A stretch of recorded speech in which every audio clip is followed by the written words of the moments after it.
Vedare tinokuchingamidzai zvekare kune chimwe chirongwa pano paZim Facebook Secrets and Confessions. Tadzoka zvekare nemamwe mamessages. Regedzai tibva tapinda mumamessages edu atadzoka takakubatirai. Hanzi makadi zvenyu mukoma, ndinokumbirawo kuti munge muchindiposterawo nyaya yangu makavikawo chitupa changu. Truly speaking, I am really regretting mukoma nekuda kweizvo zvandakaita. Right now I am regretting. So namadhamu mukoma nashi iro gore rino ndipo patakazotopepukawo tikabva tati joni iyi inokwanisa kupera.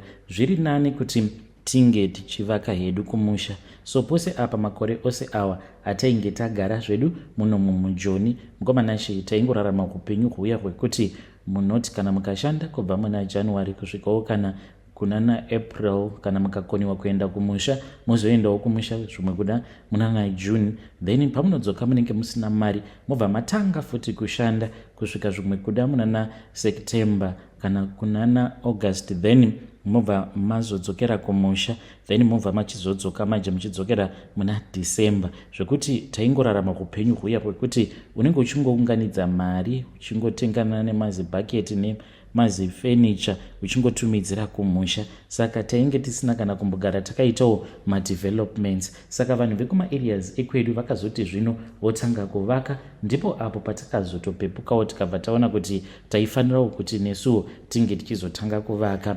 Zvino mukoma nashi takati tatanga kuvaka, madhamu ini namadhamu takabva tatanga kunetsana because pane vamwe tsano ava mukoma vanoita zvekuvaka, but semunhurume apo pandakamboendawo kumusha ndichizotanga kufamba navo ndakatoona kuti tsano vainge vachiri kudzidzira, because pane kumwe kwandakavaperekedza vachiti vainge vawana chipisi job chekuvaka chirugu. mukoma nashi ndakaseka zvangu ndikabva ndati idzi ndo dzinonzi nonsense chaidzo idzi dziri kuitwa natsano. Sezvisinei vakadzi munongovaziva.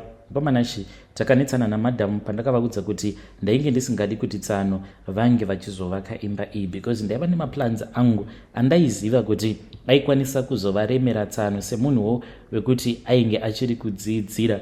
mukoma nashi kana bonde chairo mumba ndainge ndava kurinyimwa namadhamu zvichinzi wakavenga hama dzangu, kunyange ukati tsano havana experience, kuda kuti experience yacho vange vachizoiwanira kupi. ndikabva ndati saka iwe uda kuti tsano vange vachizowanira experience paimba yangu here yandiri kuda kuvaka. mukoma nashi munongoziva kuti mukadzi kana akagara apinda mumamudhu kana mumba macho hamuzotombonakidzi zvachose. Fine, ndakabva ndati it is okay, ndokubva ndavapa go ahead yekuti vange vachitaura natsano. munongoziva kuti tsano hapana paungazovaudzirawo zvaunenge uchida kuti vange vachizoita, saka ndaingoitawo ndichingotumidzirawo madhamu ukuwo. madhamu vaitiwo zvandinenge ndavaudza ivowo vaibva vazosefa mashoko aya zvekuti tsano vainge voita zvavainge vachida. mukoma pakatambiswa material, tichinzwa zvekare nevemakuhwa kuti kana simende vaiti kana vabhuroka vaitengesa samende, mari yatakashandisa mukoma nechimba chatakavakirwa natsano. So wega unopa kutenda. kune imwe imba mukoma yekuti kana wapedza kuivakisa unogara wakangoikanda pamastatasi, then kunoita imwe yekuti hautombodi kuti vanhu vange vachitombozviziva kuti iwewe wakabva mukuvaka imba. So mukoma nashi ndiyo message yangu iyo yandiinayo. I am regretting mukoma, ndikutoti kana zvikafamba zvakanaka next year ndichatotangidza zvekare tobva tabhunya imba iyi, ende ndinotozviziva kutoti kana ndikagara ndaudza madhamu kuti ndo zvandiri kuda kuita izvozvo, I know kuti tichatonetsana zvekutodaro, but mukoma imba yakashata kani iyoyo. Vedare ndo message iyo yandakatumidzirwa ichibva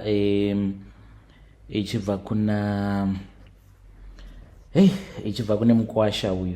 ngatizamei kuti tinge tichitaura naye mukwasha uyu mucomment section. hanzi I regret takavakirwa imba hanzi takavakirwa imba natsano. zvakangoma hazvo veduwe. hanzi ndainge ndisingadi kuti tsano vange vachivaka imba because I knew kuti havasati vava neexperience, but hanzi madhamu vakabva vati it means kuti unovenga hama dzangu. zvakangooma hazvo vedu we. Kana uinewo scandal rako rawakamboitirwawo natsano vako, you can come to my inbox and then you tell me your own side of the story. Zvakangooma hazvo vedu we. Regedzai tibva taenda panyedu inotevera. Nyedu inotevera yakamira sekudai so. Mukomana ininiwo ndakaroorwawo ndichiri mwana mudiki. Then ndakati ndaroorwa paya ndokubva ndaita mwana wangu wekutanga musikana, but pane vamwe vatete avo vainge vachigara muHarare vainge vasingandifarire zvachose. Apa ndivo vainge vachitonga mhuri yose nekuda kwekuti vainge vakaroorwa nemurume ainge aine mari.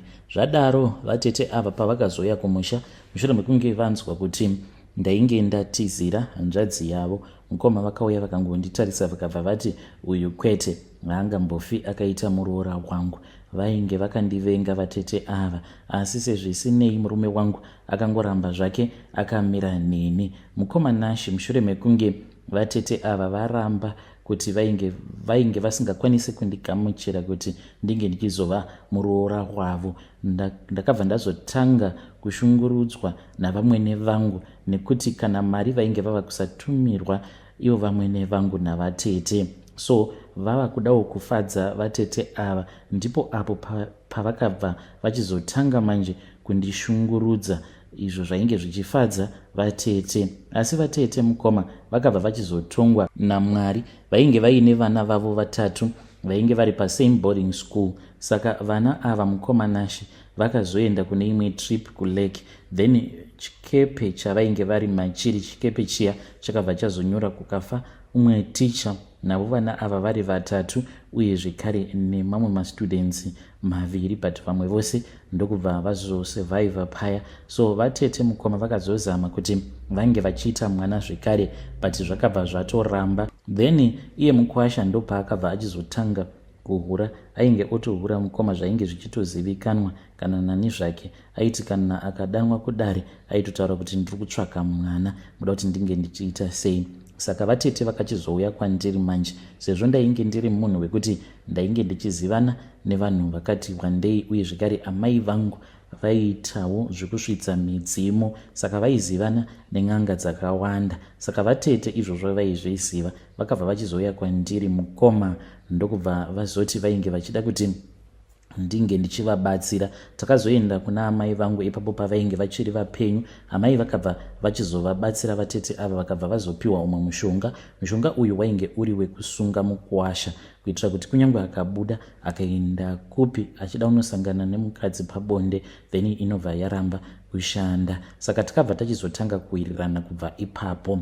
Even though mukwasha akazoregedza kuita zvechihure, but mukoma Nashi ainge achingoti ndikuda mwana. Saka vatete ndainge ndava kutovanzwirawo tsitsi. So at that time mwana wangu first born ainge atokura, ainge atova zvekuma 14 years. Apo vatete pavakazoya kwandiri vakabva vazondiudza kuti vainge vachida kuti mwana wangu musikana ange achizogara navo, vachiti at least vachaita zvinoita kuti iye ange achizorara nemukwasha, so that ange achizopiwa pamuviri nemukwasha. Mukoma Nashi ndakabvuma because mukwasha uyu ainge aine mari. Zvadaro mukoma Nashi ndipo apo patakabva tazoronga dhiri redu navatete zvainge zvisingazivikanwi kana nani zvake. Saka vatete ndipo pavakabva vachizoenda kubhindura kugomo kunonamata. Vakaenda kwamukoma vakagara kuda 1 month. Apa ininiwo ndainge ndakatoudza mwana wangu kuti kana vatete ukangoona vati vari kuenda kuchechi, ziva kuti murume atova wako, unofanira kutanga kutamba naye chiramu, ndichiziva kuti pane zvaizotoitika chete. So mukoma Nashi ndakazongonzwa mwana zvichinzi mwana ava kurwara, ndikatoziva kutoti zvainge zvaita. Vatete vakauya vakanditora vakabva vazondiudza kuti mwana ainge ava nepamuviri. Takaita zvinhu zvedu mukoma chinyararire zonosvika nhumbu iyi yatova kuma 6 months mukoma, ndopa zvakazongonzi mwana amitiswa nabamukuru vake, mwana amitiswa nabamukuru vake. So mukoma Nashi vemumhuri vanhu vakazongozvigamuchira havo, zvikabva zvanzi aifanira kuti anga achiroora zvekare. Saka ipapo mukoma Nashi ndopa ndakabva ndatoti chance given, ndikabva ndati zvangu kuna vatete tichaonana. Apa ndainge ndichingotaura zvangu mumwoyo musi wacho iwoyo wemaroro. Ndikabva ndati uyu ava mukwasha wangu. Ndakadzokera mukomanashi. By then amai vainge vashayika, but ndakazobetserwa nehama yaamai ainge achiitawo zvekung'anga. Ndokubva ndazopiwa mushonga uyo wandakazopa mwana wangu. Iye aitofungidzirawo kutoti maherbs and spices, asingatozivi kutoti wainge uri mushonga. Mukomanashi vatete vakabva vazoshayika. Nanhasi uno mukomanashi mwana wangu wakagarika zvake. Vedare ndo meseji iyo yandakatumidzirwa ichibva kuna pakaipa ndo meseji yandakatumidzirwa ichibva kuna vahanzvadzi vedu avo.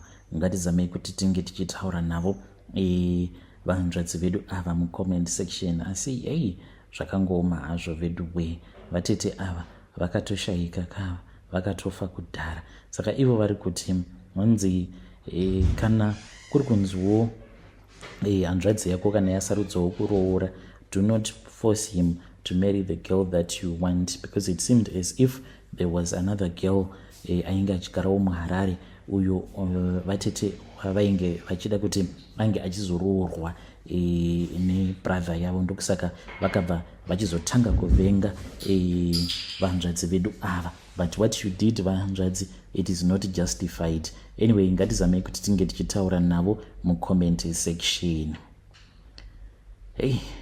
Rekedzai vataenda panyedu inotevera. Nyedu inotevera yakamira sekudai so. Hanzi makadi zvenyu mukoma, ndinokumbirawo kuti munge muchindiposterawo nyaya yanguwo makavika chitupa changu. Ndiri kurwadziwa mukomanashi. Apa mafriends angu kubva December zvayakatanga, almost each and every night they are going out to have fun. And ndo upenyu hwedu ihwohwo hwatinongorarama, always having fun non-stop. Mukomanashi isusuwo tiri vanhu vekuti tinongogara tiri mumaclubs akasiyana-siyana, kuno kuSenten, kuno kwatigere. Mukomanashi tinotogarawo pamba peimwe mbinga. Saka mbinga iyi inoita sekunge ini addiction yekuda kurara nevakadzi up to 5 kana kuti 6 even 10 at the same time. Zvezvo zvekuti munenge makamuunganira iye akarara zvake, muchiita zvamunenge muchiita, even sometimes muchitombokisana muchiita sei, ndo zvinomufadza izvozvo. Saka vakadzi vashoma vanokwanisa kuzvigamuchira izvozvo. Saka akabva azoti imimi since muchizvifarira inini nemamwe mafriends angu, I'm going to let you stay at my house. So he just comes to stay with us kana kuri kunzi anenge achingoda nezvedu, and he does not mind kana kuri kunzi tikauyawo nemamwe mablessers pamba pake.